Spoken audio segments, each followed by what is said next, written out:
Bonjour, j'espère que vous allez bien et profitez de l'été. Je suis Delphine Zanelli. Je vous souhaite la bienvenue sur le podcast L'entreprise de demain, un podcast que j'ai créé il y a 4 ans pour comprendre comment conjuguer impact et performance. Je vous souhaite la bienvenue tout particulièrement dans cette capsule de l'été de l'entreprise de demain, quelques minutes pour vous inspirer.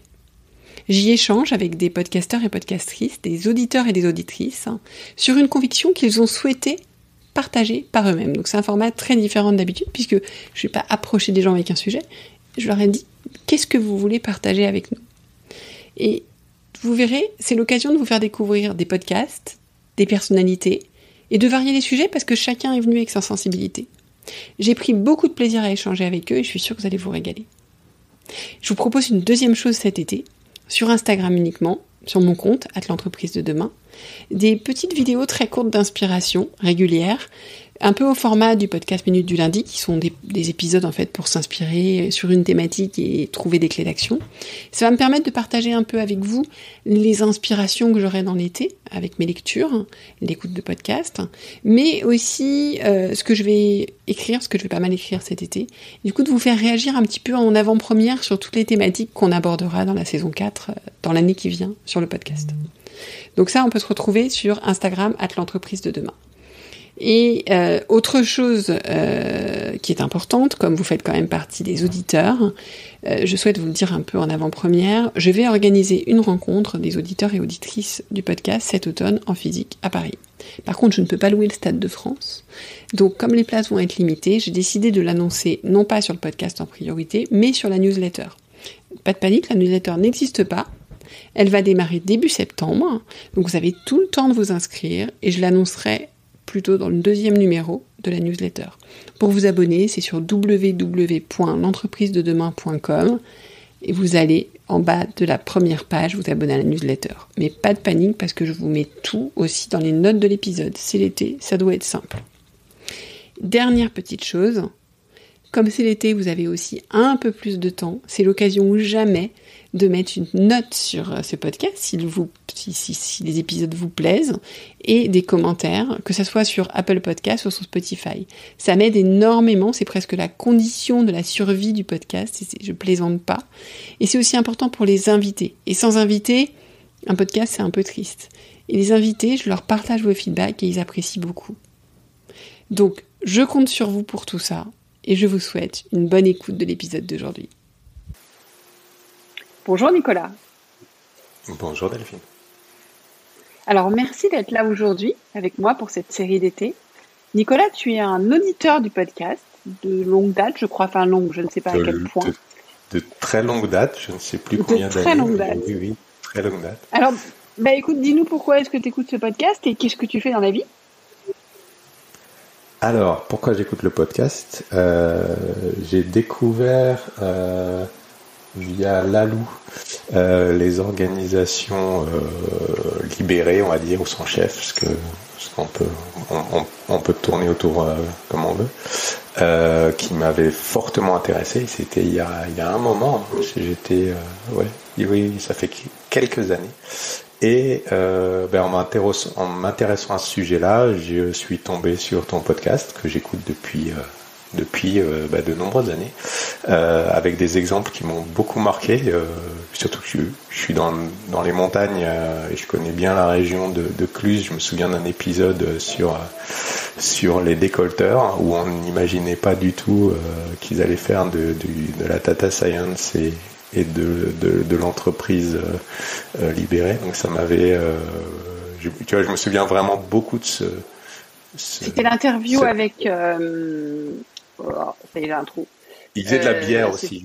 Je me souviens pas. Je suis très mauvais avec les. Je ne connais que lui. C'est un personnage de la Vallée de l'Arve, mais je vous mettrai les notes. Je vous mettrai l'info dans les notes de l'épisode parce que c'est un grand trou. Mais à écouter effectivement. Oui, et surtout pour casser les clichés, casser les idées préconçues et les clichés, puisque c'était vraiment ça qui m'avait marqué sur cet épisode-là. Totalement, puis en plus c'est des gens très précurseurs. Ouais. Alors Frédéric Laloux, pour ceux qui ne connaissent pas, il a écrit Reinventive Organization. Et une auditrice qui en parle bien, c'est Claire Bonenfant, qui est comme toi une très ancienne auditrice et que j'avais interviewée en septembre de l'an dernier, donc je vais rediffuser cet épisode aussi. Je vous mettrai les liens dans les notes. Alors, continue. Donc, tu as découvert pour ça, tu t'es intéressé à ça. Est-ce qu'il y a d'autres épisodes qui t'ont marqué? Oui, sûrement, puisque j'en écoute régulièrement, mais c'est vraiment à celui-là que je pense. D'accord, ok. Donc c'est Louis Perna. C'est Louis Perna, et c'était l'épisode 5. C'était l'épisode 5 du podcast. Donc effectivement, tu l'écoutes, c'était la première saison, tu l'écoutes depuis longtemps, puisque c'était en juin 2018. Oui, depuis le 1. Ouais. Après, je laisse l'appli de podcast tourner, donc des fois, je ne sais pas forcément où on en est, d'où ça vient. C'est le sujet qui m'intéresse après. Mais voilà. Et alors, donc, maintenant, tu peux nous dire ce que tu fais dans la vie? Alors, j'ai créé mon entreprise en octobre, qui s'appelle Incan.link. Et je vise à... Alors, je vais commencer par le premier cas d'usage que je veux, parce que ça peut partir très largement. Je veux aider à lutter contre la fraude aux faux présidents, fraude aux virements, etc. Et donc de rendre plus fiable la donnée, les décisions, en se focalisant vraiment sur ajouter de l'information fiable dès le départ, plutôt que d'essayer de nettoyer une fois que c'est déployé. Je vous fais pas le détail après. J'ai un long passé de salarié. J'étais chez Fortinet, chez Canonical, chez HP avant. Essentiellement en tant que architecte de solutions, je ne sais pas si on peut bien le traduire, ingénieur d'avant-vente, voilà, donc à chercher des solutions pour les clients, et donc forcément très ouvert, très curieux de tout, même si je suis ingénieur à la base. Mais je suis aussi speaker et j'ai fait deux trois autres trucs, mais on va pas passer le podcast là-dessus. Donc voilà, ça donne rapidement mon placement là-dedans, et aussi investisseur dans des entreprises dont une qui fait de l'holacratie. Donc je m'intéresse aussi beaucoup à l'humain dans tout ça. D'accord, donc la donnée, l'humain et l'holacratie, pour ceux qui connaissent pas, c'est de nouvelles formes de gouvernance dont Lalou parle effectivement dans son livre également. Nicolas, tu voulais nous partager, donc j'ai appelé cet épisode la révolution des introvertis. Et tu voulais nous partager quelque chose autour du télétravail aujourd'hui par rapport aux introvertis. Donc je n'en dis pas plus et je te laisse nous raconter. Alors évidemment, tu doutes bien que j'en suis un, même très fortement introverti. J'ai travaillé. Mais qui accepte de parler au micro du podcast quand même, faut le dire. Oui, mais je suis aussi speaker, donc faut pas croire qu'un introverti est caché au fond d'un trou. C'est pas du tout le. Mais c'est important. C'est pas du tout le débat. Le côté introverti, extraverti, c'est là où on va trouver notre énergie. Donc là, je dépense de l'énergie. Voilà. Je suis et encore ça va. Je suis chez moi, j'ai un micro dans un environnement connu. Quand je suis dans une foule ou quand je présente devant une audience assez large, et ben là, ça me demande des efforts, de l'énergie. C'est pas infaisable du tout, au contraire, mais voilà. Et oui, pourquoi la revanche des introvertis? Tout le monde parle, et souvent un peu à tort et à travers, du télétravail, des organisations hybrides, etc. Et quelque part, quand le Covid a forcé pas mal d'organisations qui étaient très réticentes jusque-là à y passer, les introvertis, une bonne partie des introvertis se sont dit c'est bon, moi ça fait 20 ans que je me prépare à ça, j'étais prêt à ce que j'ai du calme, à ce que je sois pas interrompu tout le temps, à ce que je puisse en placer une, etc. Donc ça a montré aussi et ça peut aussi expliquer d'où vient d'où vient cette demande de télétravail des fois, pour vraiment ce côté introverti. Et on peut... Oui. Non, je t'écoute. Et on peut le prendre à contre-pied, on peut le voir à l'envers. Les organisations sans télétravail, souvent, il y a souvent de l'open space, des réunions à tout va, c'est un bonheur pour les extravertis. Ils ont du bruit, il y a du monde, ils peuvent faire parler tout le temps, etc. Un introverti, il a besoin d'une pause, il a besoin de réfléchir à ce qu'il va dire. Il parle pas à haute voix, c'est ce que fait un extraverti. Un extraverti te partage sa réflexion de A à Z. Un introverti va attendre d'avoir une conclusion pour discuter. Donc il a besoin de ce silence. Et en fait, dans les organisations qui ne le permettent pas, souvent, on ne laisse pas de silence. C'est rare. Réfléchissez à la dernière réunion que vous avez fait. Combien de temps de silence il y a eu, souvent il n'y en a pas. Il n'y en a pas beaucoup. Et donc, le temps qu'ils finissent de réfléchir, on est passé à autre chose. Et donc, souvent, ils sont un peu laissés de côté, les introvertis.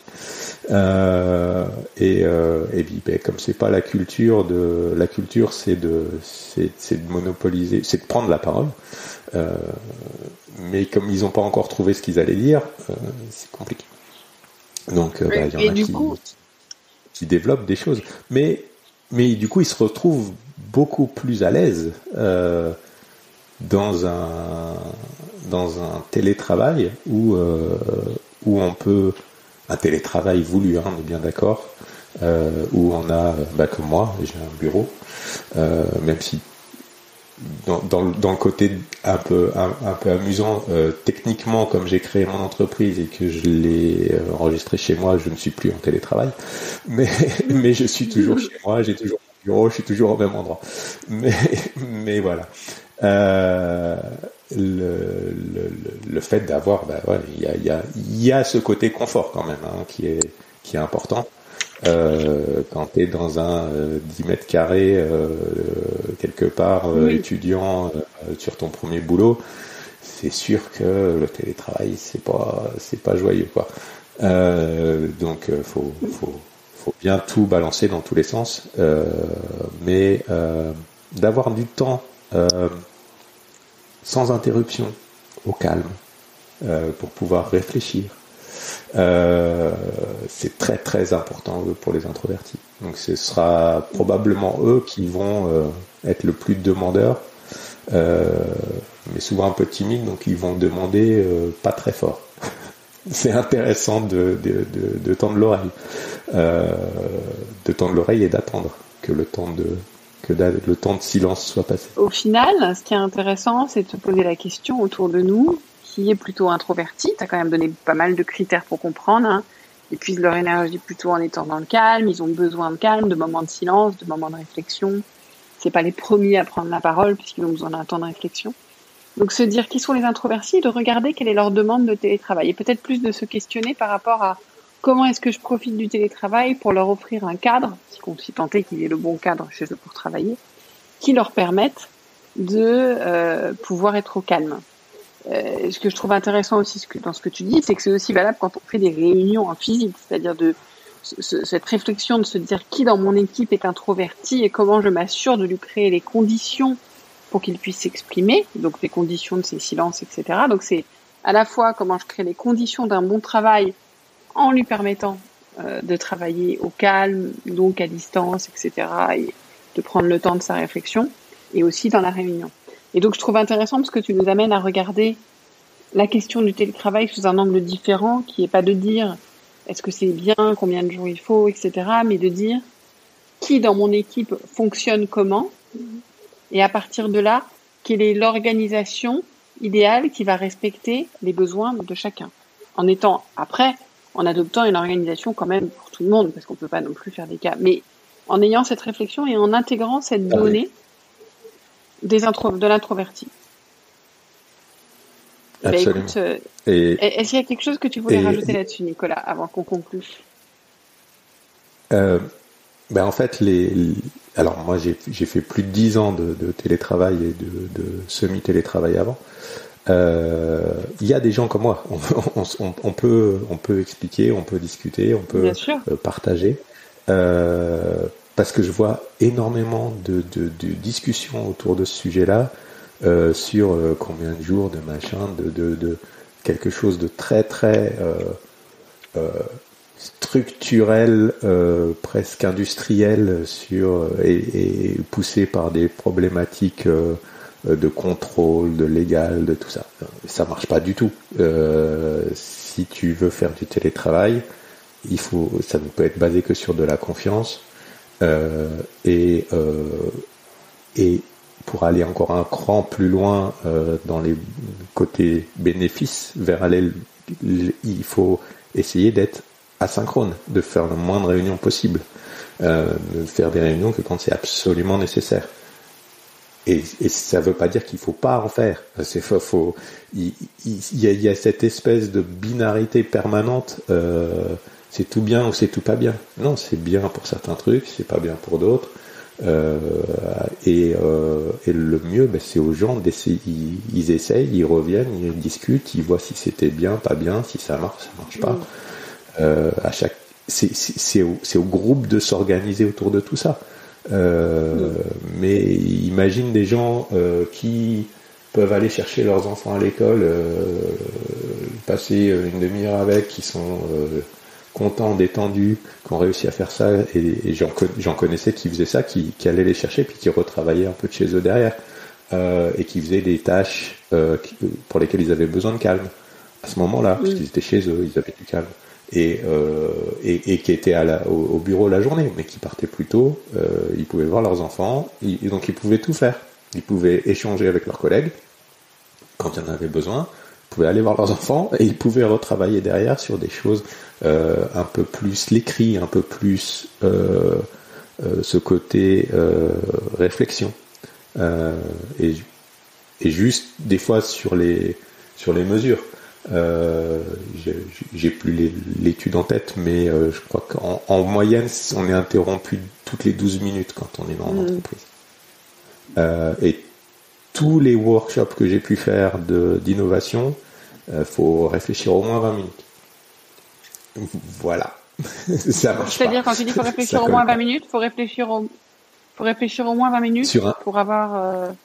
Sur un sujet pour commencer à innover, pour commencer à voir les choses un peu différemment, pour commencer à sortir du jour le jour. Et si tu es interrompu toutes les 10 minutes, c'est une catastrophe. Et quand on va encore plus, puisque une grosse partie du télétravail, du digital vient des codeurs, vient de l'internet, de l'open source et des gens qui font du code. Regarde les organisations purement open source, c'est que des volontaires, on se voit presque jamais, et on n'échange que par écrit.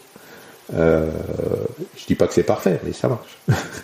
Mais ça vient de là, une grosse partie vient de là. On a aussi besoin de ce temps de réflexion si on veut faire autre chose. Et un développeur, si tu l'interromps, tu l'interromps pas 5 minutes. Toi, tu vas discuter, tu vas poser une question, la réponse, ça va prendre 5 minutes. Mais lui, il était dans sa réflexion de code avec plein de choses qui se croisent, et tu lui as pris 2 heures en fait. Parce qu'il lui faut 2 heures pour se remettre dedans. Donc il y a vraiment dans ces mesures-là qui sont souvent peu perçues aussi violemment que ce que je puis montrer ici. Mais c'est des choses importantes à prendre en compte dans l'organisation et dans la façon dont les gens travaillent complètement, ensemble. Ouais, complètement. C'est des données super intéressantes. Et puis on après, n'entend pas souvent, effectivement. je cherche pas, et justement, je suis à l'inverse de dire il faut non, il faut pas, il faut rien. C'est le télétravail est un outil. Il faut respecter là où les gens sont forts. Si tu veux la meilleure équipe du monde et là où que les gens donnent les meilleurs résultats, il faut travailler là où ils sont bons. S'ils sont bons au calme et pas être interrompus toutes les 2 minutes, c'est peut-être pas dans un open space. Et avec 3 réunions par matinée que ça va bien se passer, quoi. Donc après, à chacun de trouver. C'est des outils. Il faut les maîtriser, les expérimenter et ensuite savoir ce qu'on en fait. Faut pas s'organiser en fonction d'un outil. C'est pas comme ça, que ça n'a jamais marché comme ça. Donc forcément, ça peut pas marcher comme ça. Ouais, on s'organise par rapport aux individus et l'outil est à notre service. C'est ça. Eh bien, écoute, Nicolas, merci. Donc, je propose aux auditeurs de se questionner par rapport à ça, qu'ils ont dans leur équipe, de regarder peut-être la demande de leurs développeurs aussi sous un autre angle. Et puis, Nicolas, je te remercie encore d'être là et je te souhaite un très bon été. Merci, très bon été à toi, tous les auditeurs. Merci pour votre écoute. J'espère que ça vous a plu. Allez, encore un bel été et pensez à la note et aux commentaires. Je le transmettrai à mes invités. Et un petit compliment l'été, ça fait plaisir. Ça fait du bien. Un peu comme un bon verre de vin. Allez, à bientôt!